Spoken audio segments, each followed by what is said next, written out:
Ooh, stay caffeinated, my friend. Oh.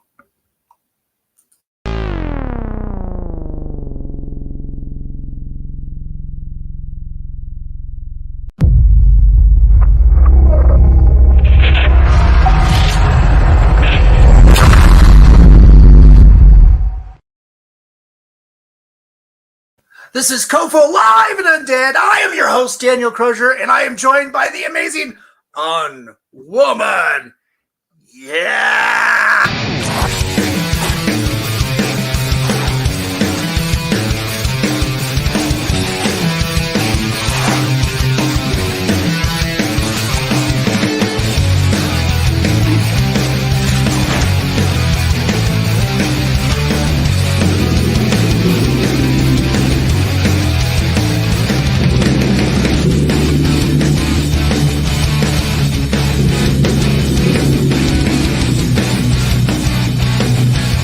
You write something on my face.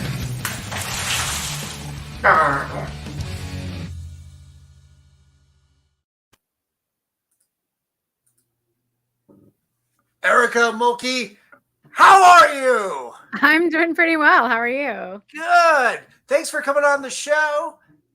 Thank you for having me.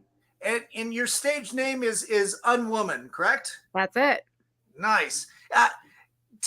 Can you tell us a little bit about yourself? You know, where you come from and how you got into music? Yeah, the short version of the long story is that I'm from California. I moved around a lot as a kid, but I'm from California.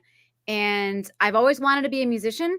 When I was 3 years old, I would stack my little stuffies up by the fireplace and I would sing to them. So it's kind of just, that's like what I had to do. And I studied cello as a kid, cello and music theory and piano. And I started writing songs when I was a teenager. I found out that I could study music production at the local community college while I was still in high school. So I did that. Wow. Yeah. And then I went to school at UC Santa Cruz and majored in music and minored in electronic music. So I have, let's just say, people I know who are really into a lot of different things have envied me, my single-mindedness and really I'm a musician. That's what I do. Wow. That's awesome. That's fantastic. It's pretty interesting to see that you've got your new album out, Desire Paths. But you've put out 8 or 9 albums over the last 15, 20 years? Yeah. My first original album came out in 2002. So almost 22 years I've been releasing music. Wow. And I have 7 covers albums, and now I have 9 original albums. Oh my gosh. So, yeah, it's a lot. And I do it all myself except for photography and mastering. Wow. Okay. So yeah, I really kind of lowballed you on the numbers there. That's okay. It's a lot. It's a crap ton either way. Man, that's amazing. And kind of looking on some of the information that I found online, you've done a lot of collaborations with a number of people like Voltaire, and Amanda Palmer was in there too. What's that like? Working with other people on other collaborations. Yeah. The easiest thing I've found has always been to know who's the brains of the operation. And so if I'm when I played with Voltaire and I toured with him for a month in 2009, cool. I was just a member of the band and it was great fun. We had a great time. But, and actually the really cool thing about that tour was a bunch of places we'd roll into, they'd be like, we don't have an opening act. I'd be like, hi.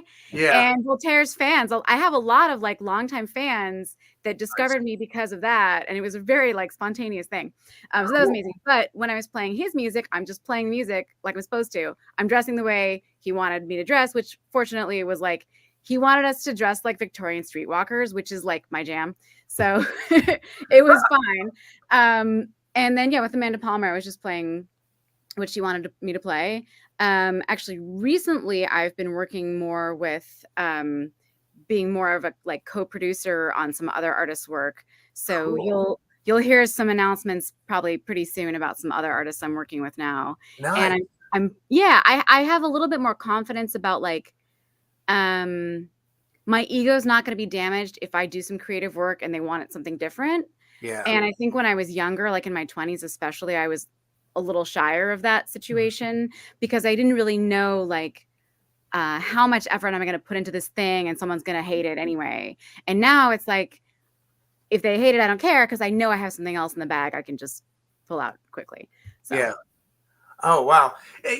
With the new album with Desire Paths, can you tell us a little bit about what went into that? Before we went on, I mentioned how yeah, the song "You'll Love Me When I'm Dead," how that really kind of it's the last track on the album, it's uh, not the last track. and what's It's that? the third to last track. Oh, it's But a it third is one. Okay, but it is quite late in the album. okay. Yeah, when I downloaded it, it popped up as the very last one. No, that. But Sorry. anyway, it's a really gripping song, and it really just kind of sinks your its hooks right into you. Thank And you. I've been playing that all day, getting ready for this interview, and then through that, I'm able to go back into the rest of the album, and just kind of revisit it and find like meatier parts to it. It's like a novel that just kind of keeps giving to you, and unveiling more and more secrets as you go. So it's definitely a 4-course meal. So it's Thank really you. delightful in that respects. Yeah, can you tell us about how this this project kind of came into being? Yeah, this was actually the first album in about 8 years that came to me really easily. Okay, After I wrote Circling, which was released in 2014, nice. I had a period of 18 months of complete writer's block. I didn't finish a single song. Ooh, And then my next original album, War Stories, it's a little spotty, like it's just not consistent. There's like a big differences between like the themes and the sounds of all the songs. And there's songs on that album I like a lot, but yeah, it was composed over many years, and I had my child at that time. I had a new baby, which inspired some of the songs as well. So it was a little spotty. And then Of My Own Space and Time, I Am Queen came out in 2021. That one was like a little bit better. But then this one, the thing about Desire Pass is all the songs were written in a period of about 16 months. okay, So it really they just happened. And I don't know, I guess I've tapped into some kind of like ease of songwriting or like confidence in my process or whatever. It also helps that I have, a nice home studio now and stability in my, relationships and stuff like that. So it's I think I was able to be like more easily expressive right. for this album. Nice. Can you talk to us a little bit about some of the themes that you're playing with in this? Yeah. Well, so You'll Love Me When I'm Dead. Yeah. There are a lot of themes of mortality in this album. And that song, I think I was reading about some this happens all the time. An Right. artist dies, and then everyone suddenly who hasn't talked about them for like 10 years talks about how much they love them. Right. And some of these people, I mean, they have sincere grief, they have a sincere attachment to this artist. I don't want to poo-poo that at all. Yeah. But there's this big sense of like, oh, now I can say that this artist meant, X, Y, and Z thing that I want them to have meant about this song, and no one's going to refute it. Yeah. Because they're dead now. Right. And also they can be like more expressively loving toward this person because there's not like, I don't know, it's easier sometimes to like to love dead people. And I feel like living artists, and not necessarily me, living artists need more love. Right. I would agree. I think I'm an illustrator too, and I've seen a number of my friends, kind of exit, this earth. And we all express remorse and stuff, and we're like, crap, I wish I would have spent more time with the guy. And then we were projecting a number of things, onto that individual that may or may not be there. And that can be, both disheartening and frustrating, but I don't know. It's definitely conflicting. Yeah. So that's an interesting take. Yeah. Initially, when I was like listening to the song, what I got out of it was, from the individual's, perspective of like, you're only going to care about me, once I exit, and I was like, oh man, that could mean so many different things. Like, it could be somebody, dealing with suicidal thoughts or just in a really bad situation, and needing some level of escape, whether literal or figurative. I also had I don't necessarily want to say a brush with death, but I had I had a moment a little over a year ago, right before writing that song as well. Okay. And so when I say I've seen the light now, but I'm not going there until I'm ready. So don't worry. I'm actually ready to like experience life and love now. No, we want you around as long as possible, Thank you, Daniel. Appreciate that. I mean, I was kidding around with my girlfriend downstairs. I keep joking around with her because she looks so young, and I'm like, I'm pretty sure you're a Highlander. I think that's what that is. It's like if a Spaniard from Egypt that speaks with a Scottish accent, shows up. We'll know. Yeah, we'll know. It's like, it's The Gathering, and I am the blonde, Scottish maiden. That's that's great. I accept my role. Man, that's pretty intense. It's subjects like that I think really make for good good ponderances. Sitting there just trying to think on life, and even if it doesn't really have a solution, just you're aware of it. So those type of subjects with dealing with the idea of mortality and immortality, and even immortality through your artwork. Yeah. And how meanings change when you're no longer there to try and curate that. Exactly. Yeah. And the other interesting thing I think about too is that when we look at works that are left behind from 100 years ago, there aren't that many that are like great quality. And nowadays, every single person has like a life log of high quality video, and anyone who can produce music can produce music. And this stuff is going to be, unless there's like complete catastrophic apocalypse, it's going to be digitally available forever. I mean, however, right. Like, things are going to change at some point, and so all of our lives and the existence of us on Earth, we're kind of like generic. We're not, we're just one of many voices leaving these messages behind. And it's good to know, like, have some perspective. My art may live on, but it's just going to be a drop in the bucket. Right. Well, I could totally see that. I tend to not want to think of that for my own personal reasons, because it's like, I love this musician and I love that, and to kind of narrow things down to something like that.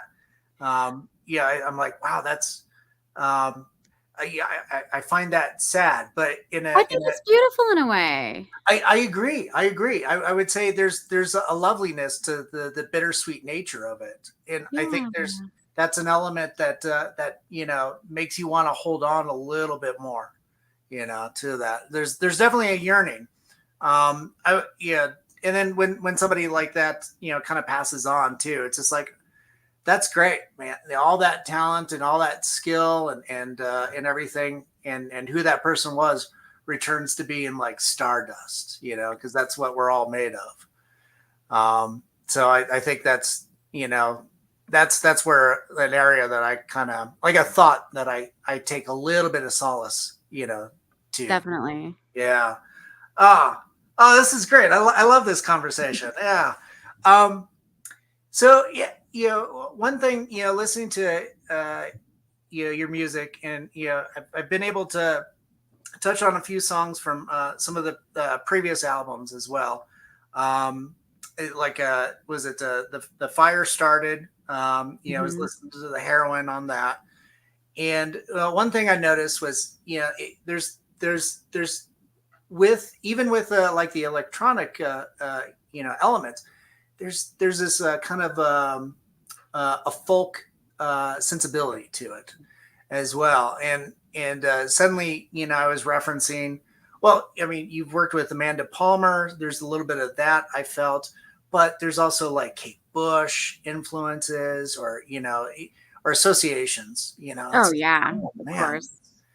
And like out here in Colorado, we've got kind of like a goth folk and goth country going on. Bands like Devotchka and Slim Cessna's Auto Club kind of fit in that realm. And I was just like, yeah, this fits right in there too. It's like, oh, this feels, definitely there's that term that I was, using earlier, haunting, and it's music that really sticks with you. And Thank you so much. It can, it sticks with you. You want to revisit it. And it's both, there's a delight, there's, elements of sadness and, a little bit of melancholy, but there's also like delight, in there too. When working on music, is that something that you're very conscious of, how it makes you feel and, how you want it to be conveyed? Because I always find that music, and I know I talk too much, I'm sorry. No, you're fine. Thank you. I'm not bored. Yeah. I find that music is one of those art forms, if not the art form, that is immediately transportive. It can make you feel and sense something like, immediately, whereas like a movie, it might take you a few scenes to get there. It might take you the whole film or a TV show, or even. But if it has a really good score, it gets you there so much quicker. Exactly. Yes. Exactly. And actually, I want to talk about it in terms of how one of the reasons one of my formative experiences before I decided to become a music producer was I lived in Irvine as a tween. And someone came in on like career day, and the career was film scorer. And he played us a clip of Jaws and put like yakety sax or something as the music. And we were just all cracking up. Yeah. And then he played the actual score and we're like, okay, this totally works. And he talked about how impactful the music is and how much of a difference that makes. Yeah. And that kind of got me thinking, like, this thing that I think I have a talent for. Yeah. Has like a major use in like making people feel things. So that's definitely a thing that I think about. I've always thought about. I definitely got better at it between like between my first album and The Fires I Started, which came out 10 years after that. I got much better at that. Yeah. I think even more about like vibes now than I did even then. But the folk thing you mentioned, I used to play on the steampunk circuit. I still play steampunk events a lot.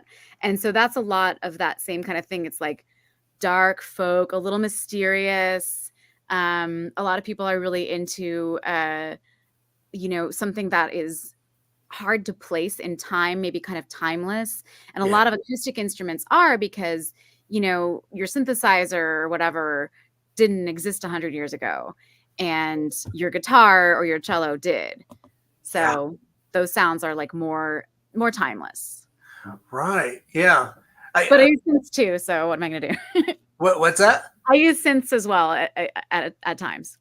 No, but I mean that's something I grew up with. Yeah, obviously you're a child of the '90s and you know, growing up with like Tori Amos and Nine Inch Nails and Oh, that yeah. sort of thing, and that's still, you know, even though it's, you know, electronically based, it's like I don't think it matters. It still can, you know, transport you. You hear like you know, in horror movies, you know, from the '80s, like you know, just like you would hear the, you know, the score for Jaws, but you have like synth Mhm.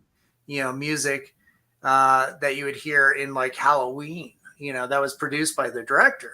Yeah. And that definitely, you know, evokes yeah, a sense of dread too.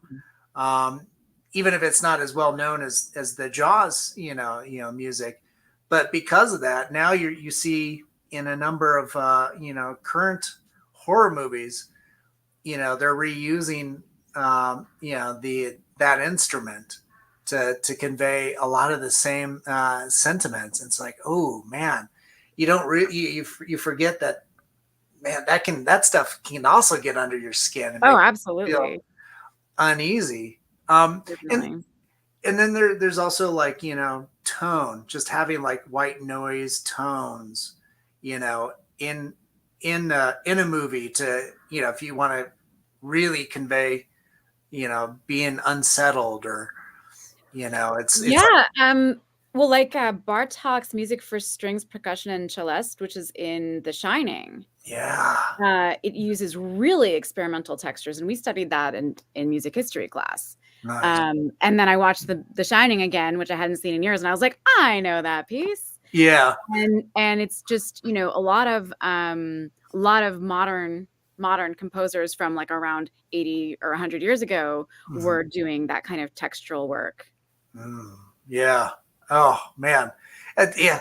I love, the, you know, how music can just, you know, excite, delight, you know, and obliterate you, all in the, you know, just a short span of time.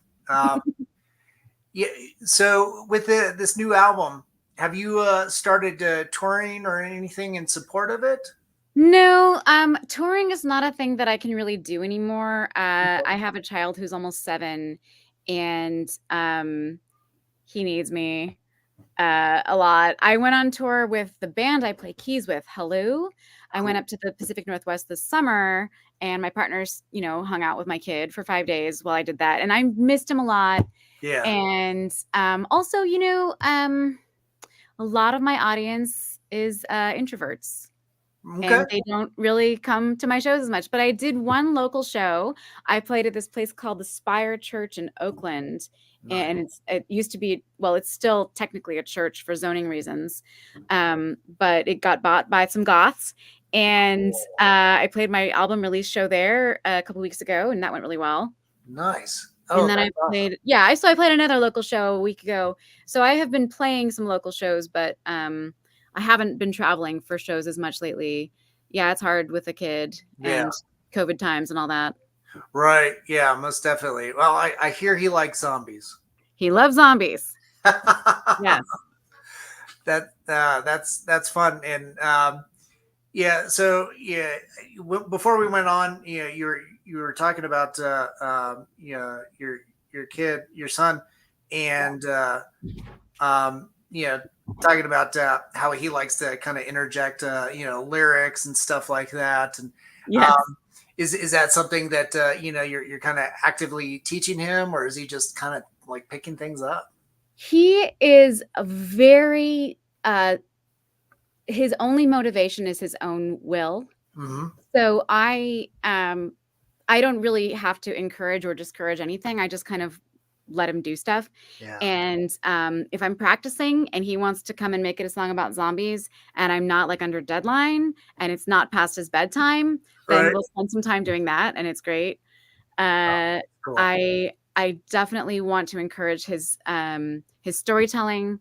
Yeah. When he watches movies, he backs them up to watch things over and over again, and I think that's great. It's a long story, but we're homeschooling right now, Okay. and I call it the film studies class because Ah, he's figuring out what's going on in films, and yeah.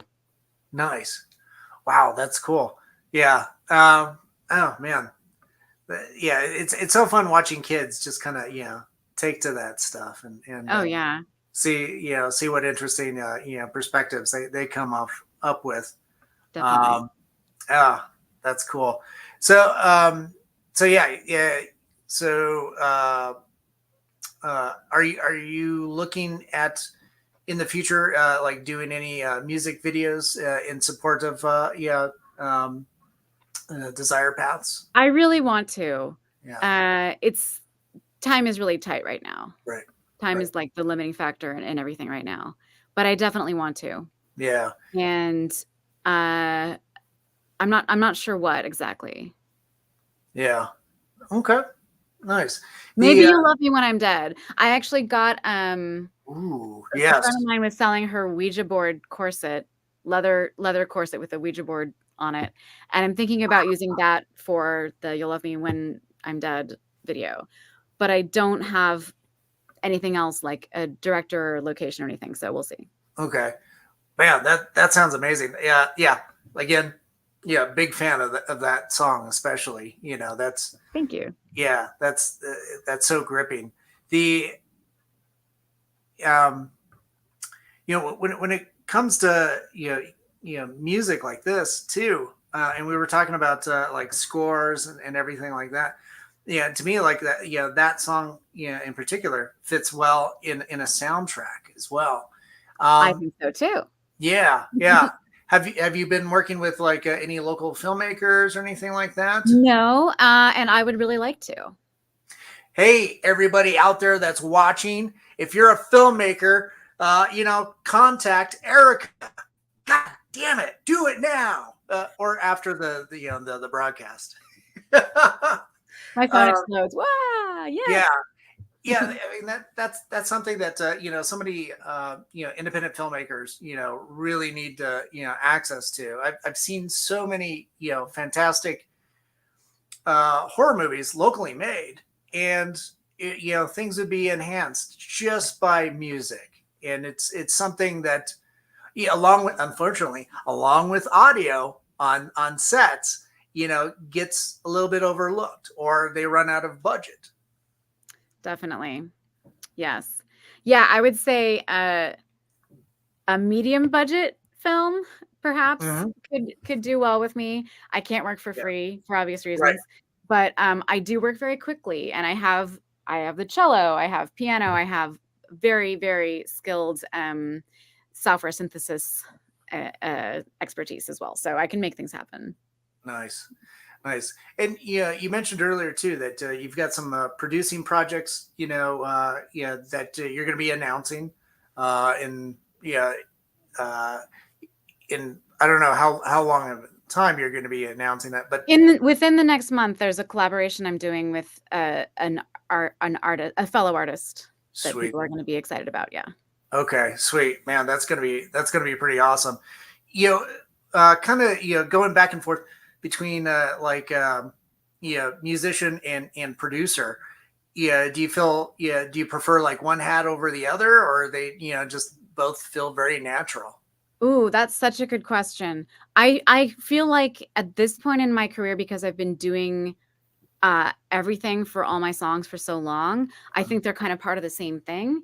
Mm, Um, I think I find nowadays I really find my original music more satisfying than covers. okay, yeah. But I still find myself doing a lot of covers because I have a per thing Patreon. Oh, okay. So per song, people give me $1 or more to make things, and I make between 1 and 3 every month. And Wow. I don't write like 3 songs every month. I write almost 1 song on average every month. So I do end up doing a lot of covers for those.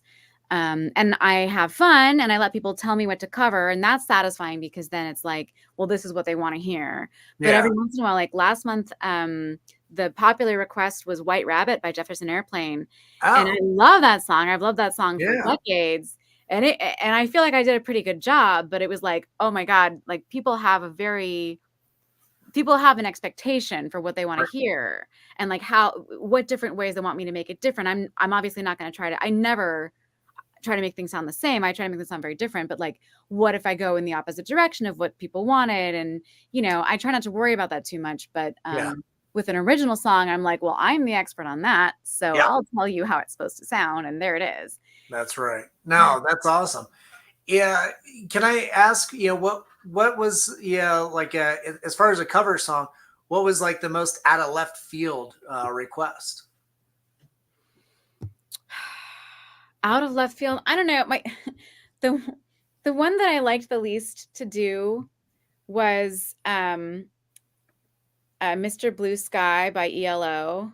Oh, okay. Yeah. And I think I did a pretty good job with it. I had fun with it anyway, but Yeah. it was the most like, this is not even a song that I would really listen to. Right. Right. So, okay, cool. I'll do my best. No. Yeah. Yeah. Totally understand that.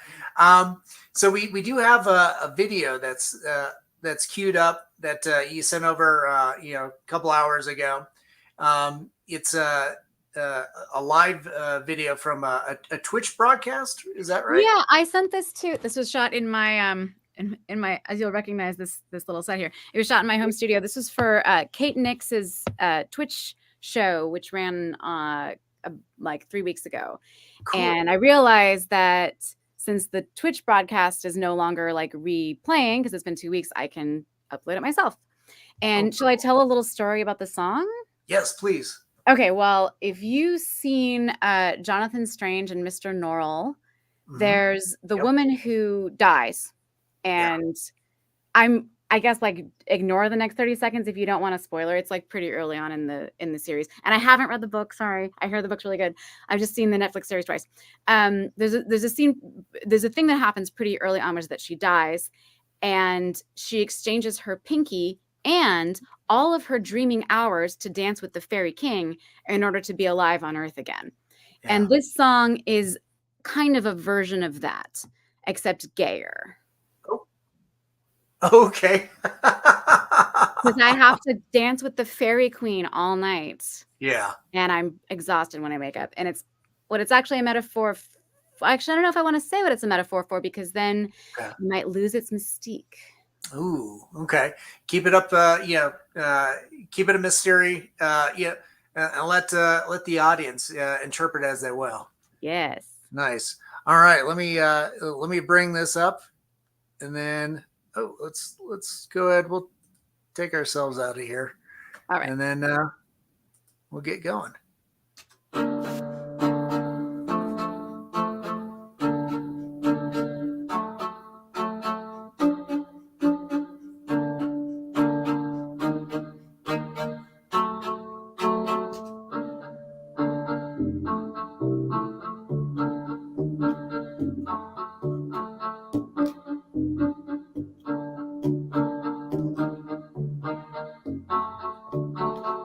So elegantly, and I'm lavished with praise. In the trappings of queens, we set the floor ablaze. Is this the deal I made? And haven't I paid? They say a girl should dream big, but I wander too far into this realm where I've no power at all. In the war for my heart, I must ask who my allies are.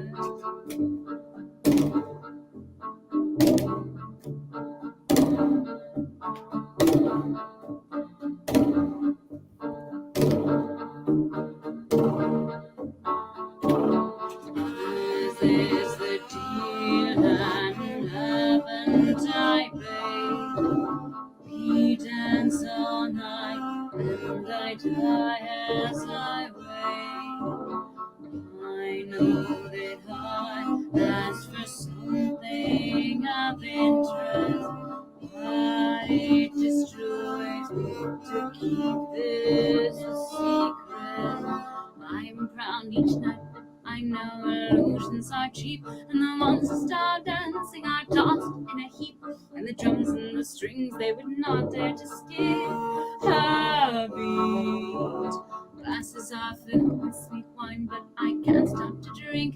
I'm running on empty with no time to think, and the smile on my face shows my pain, but she never leaves. I swear I've longed for the bright side, but I so long for sunlight. Am I alone here asking why?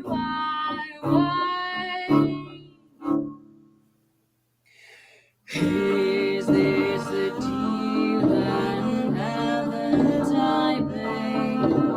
We dance all night and I die as I wait. I know that I asked for something of interest, but it destroys me to keep this a secret.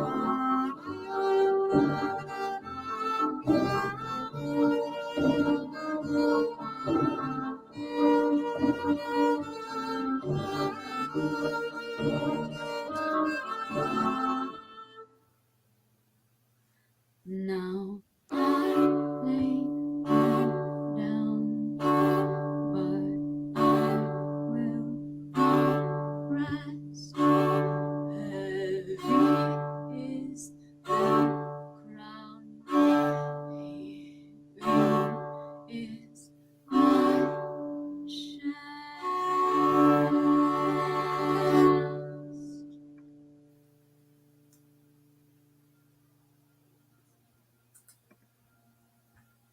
Oh, that is absolutely amazing. Fantastic. Thank you so Yeah. much. Yeah, yeah, and you know, to do it in your living room too, just like that. It's you know, without any like you know, a whole lot of you know, effects or anything like that. Straight performance Yeah, and you know, beautiful music. thank you. Yeah, you know, now I'm kind of curious, you know, what, yeah, aside from, you know, support of this album, yeah, and in your producing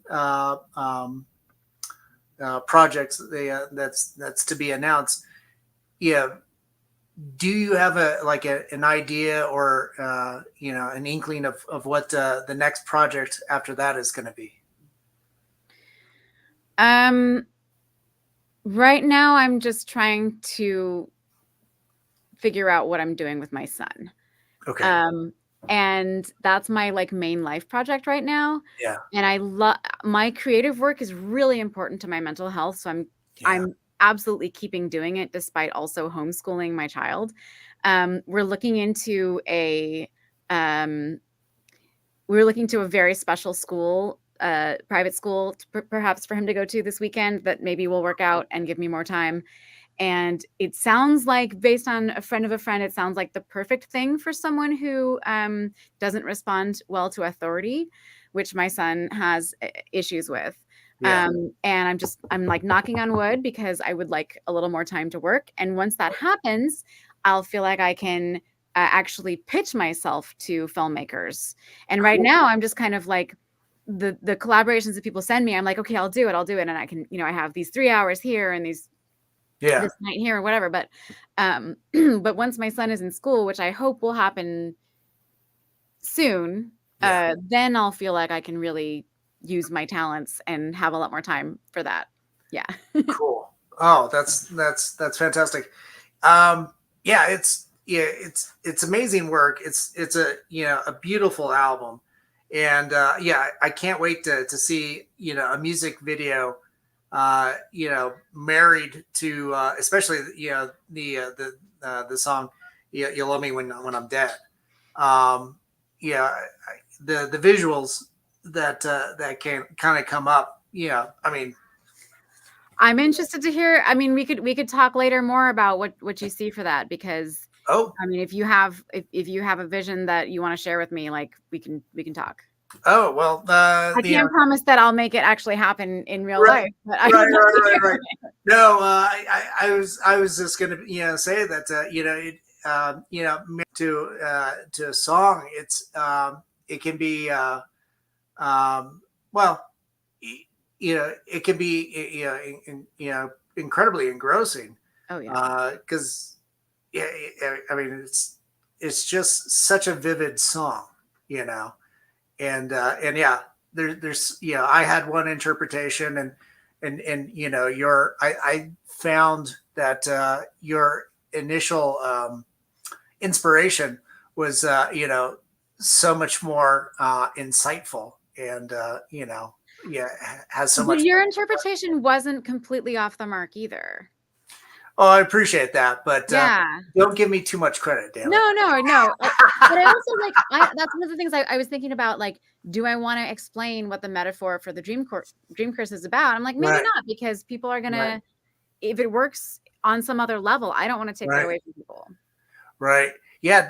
Yeah. To me, this. Yeah, I mean, it sounds like yeah, and I described the album like a novel, something that you reread and re-listen to, and each time you get a little bit more and more. It really does, kind of grasp you, and, doesn't want to let go, which is nice. I love it when art, doesn't, let you go, because so much, of music that I run into, yeah, sounds great the first time around, and then you come back around to it. It's just like, oh man, was there really anything there?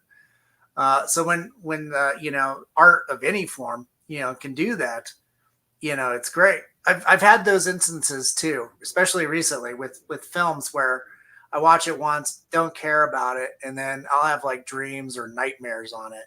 And, Yes. oh shoot, there's something there, and Yes. it's telling me I need to revisit it somehow. So, yeah, since it's a horror show, or the platform anyway here, Hereditary did that for me. That's funny. Midsummer did that for me. Ooh, yeah, that one's an intense one. Same filmmaker too. Yeah, yeah, exactly. That's why I mention it. Yeah. Yeah, yeah. It's Hereditary. I watched it. I thought this is silly and nuts, and then that night, yeah, I couldn't sleep, and, You went know, back, watched it, the next day, and it's like, okay, the rules that I thought this established doesn't apply. It's something I'm completely I'm different. glad you mentioned that, because I found I didn't get any deeper point to Hereditary, but then Mhm. I found Midsummer so intriguing that I Yeah, had to watch it again, and I felt like I was like connecting things that happened in the very beginning of the movie to yeah, things that happened at the very end. I'm like, "Oh, yep, this makes total sense." And I yeah, feel like maybe I should give Hereditary a rewatch. So thank you for mentioning that. yeah. No, yeah, it's, yeah, Midsommar. Yeah, I thought I was watching a very uncomfortable documentary, in a Oh good no, it feels so real. in a good way. Yeah, Yeah. I was just, once I, saw, people kind of, dropping on the rock, I'm like, oh god. you know and it's such a nice slow burn too, but it's that one of those slow burns that really does just get under your skin and will not let you go, Totally. and, it keeps kind of daring you to just continue just a little bit further down that road, and see, and I'm glad that, yeah, I stuck with it. Yeah. It's, uh, I do like those slow burns that kind of just kind of intensify slowly, gradually. It doesn't, it never gives you everything that you want. Um, Right. I do like that feeling of, um, It's attention. yeah, Attention, not an instant gratification. yeah, yeah. Yeah. Otherwise, it's just done too soon. Um, yeah, Erica, we're about out of time, but man, this was a great conversation. I'm so glad I got to chat with you. Thank you so much. Yeah. And yeah, your work's absolutely amazing. For everybody that's tuning in right now, go to unwoman.com, and you're also on Bandcamp. We've got your website scrolling down below, has all your links. You can go, purchase Erica's music, and your Patreon's on there too, right? My Patreon's on there. I have like a, virtual tip jars. I have a Spotify link. I have a link to the better This Is Unwoman playlist that I made rather than the one that Spotify made that's on there. So you can get, a sampling of my favorites of my own music. I actually have a little joke because I have my songs, Do You Love Me? I have my cover of Nick Cave's Do You Love Me? And then I have You'll Love Me When I'm Dead next to each other on that. Oh, that's awesome. Yeah, that's another one too. Is specifically when I was listening to The Hills Are Already Hills Green. Are Already Green, yeah. I was just like, oh my God, this has a Nick Cave kind of feel to it. Ooh, thank you. I was just like, oh man. I just saw an interview with him talking about, I think the new album, new book that he just put out, and kind of diving into music, to dealing, with the loss of his kid. Was it 7 or 8 years ago? Yeah. And I've gotten a few albums since then, and it's just like, woof, man, it's intense. But I mean, wow. Yeah. That's what Nick Cave does so well is, let you in on, what it is to really be human, I think. Definitely. Right? I totally agree. Thank you for the comparison very much. Yeah. Yeah. And I think your work does the same thing too. Thank you. Yeah. So yeah, Erica, thanks so much again for coming on. Stick around for a few minutes while we sign off. But remember, everybody, go to unwoman.com and support this amazing talent. And can't wait for the next album. But remember, there's there's dozens of albums before this. Probably too many. Thank you so much. Yeah. It's great. And of course, to everybody that tuned in, thanks so much, guys. And to our sponsors, to Mutiny Information Cafe. If you're going to start a revolution, make sure you're caffeinated. And of course, our friends at Hellfire Entertainment, thanks for rebroadcasting us on your social media. And to Groovy TV.